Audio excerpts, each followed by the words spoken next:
12th physics. Previous class में हम लोग देखे हैं effect of temperature on resistivity. अब हम लोग रेसिस्टेंस, अब हम लोग देखेंगे variation of resistivity with temperature.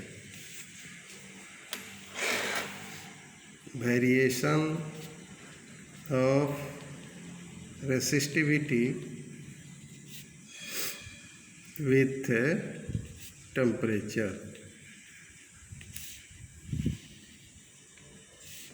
देखिए, जैसे कि आपको मैंने बताया था, we know that resistivity rho बराबर होता है m/n/e² τ।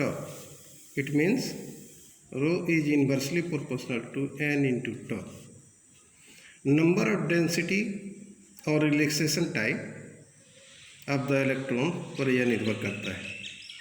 तो इन मोस्ट मेटल होता क्या है कि number density of electron does not change with temperature, but an increase in temperature increases the amplitude of vibration of lattice ion of the metal and thermal speed of the electron, which act as carrier of current. Due to this, the collision of free electron with ions and atom while drifting towards the positive end of the conductor becomes more frequently, resulting in a decrease in relaxation time. In the previous class, I have already discussed when the temperature of the conductor increases, relaxation time will decrease. Hence, electrical resistivity of conductor increases with increase in temperature. It means, hence we can write resistivity of conductor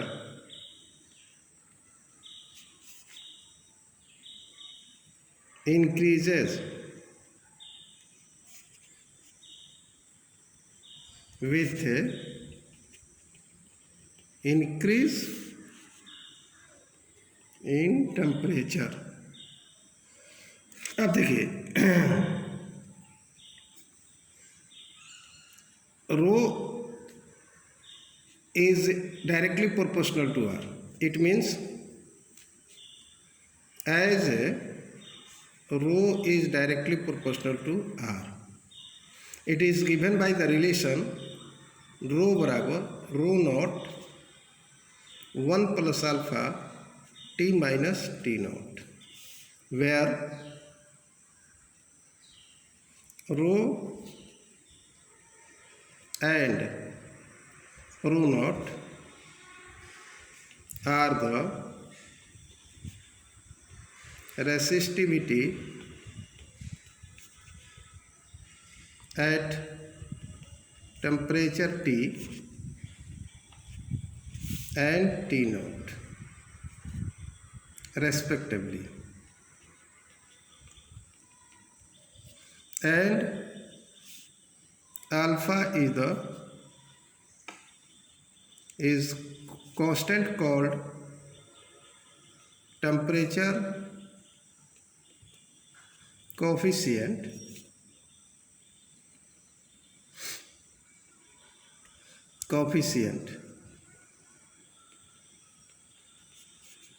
of resistivity.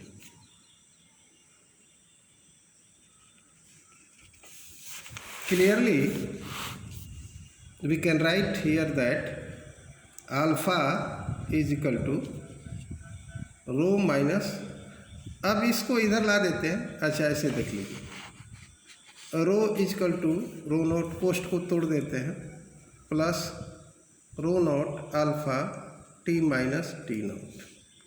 ठीक है, तो rho minus rho naught is equal to क्या होगा, rho naught alpha T minus T naught. तो फिर इसका मतलब यह हुआ अल्फ़ा बराबर क्या हो जाएगा, rho minus rho naught by rho naught T minus T not.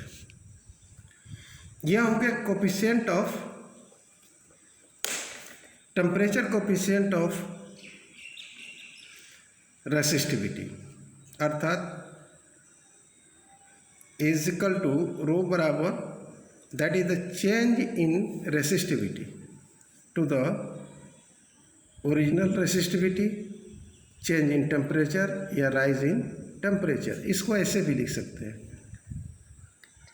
D row row not 1/dt।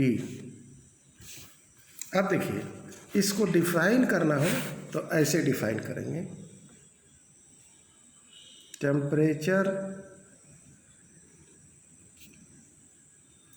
Coefficient of resistivity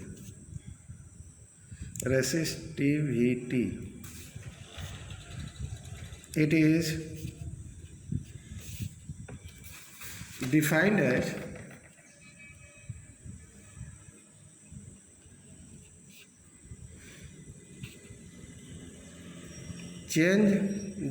as change in resistivity per unit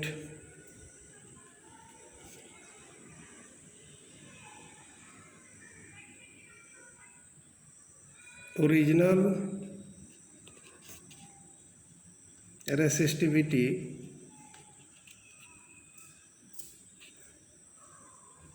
change in temperature,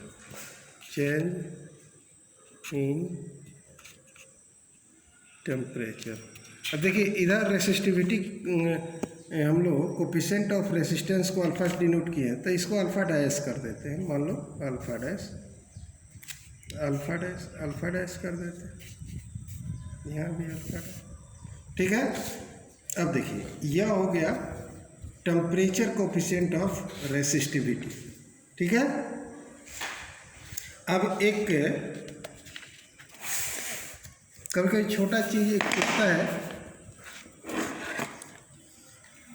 non ohmic and ohmic के बारे में पूछता है।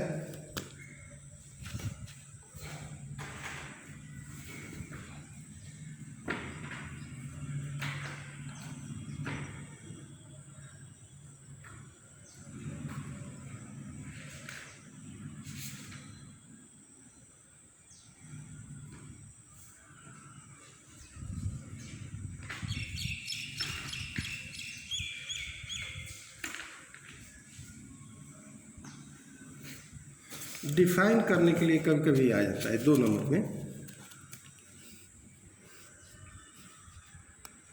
Ohmic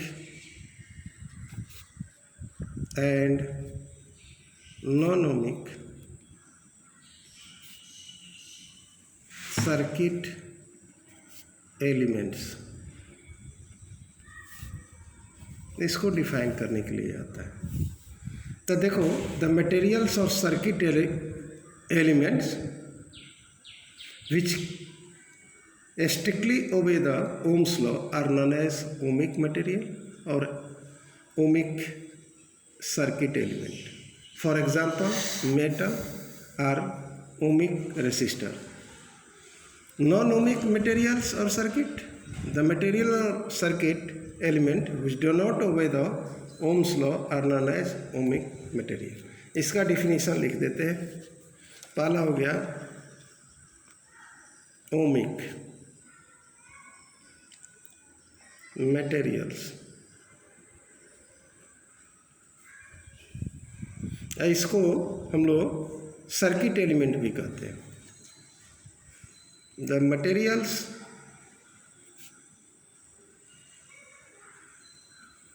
which strictly obey Ohm's law are known as ohmic material. Example भी पूछता है तो example में लिख देते हैं मेटल्स। इसमें ग्राफ भी आप दे दीजिएगा।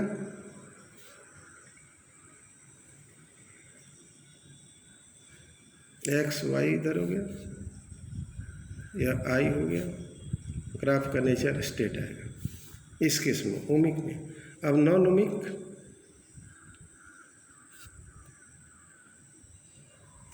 मटेरियल्स और सर्किट एलिमेंट, कुछ भी कहो। The materials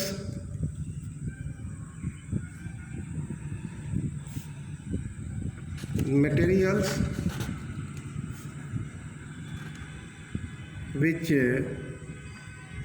do not obey Ohm's law known as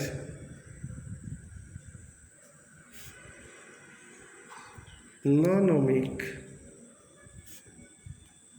materials. उसको हम लोग क्या कहते हैं? नॉन ओमिक मटेरियल्स कहते हैं। एग्जाम्पल में देखिए, एग्जाम्पल भी पूछता है, जैसे है वैक्यूम ट्यूब,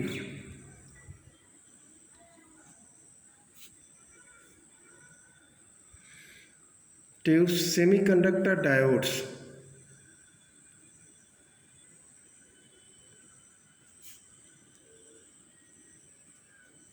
ETC कर देते हैं।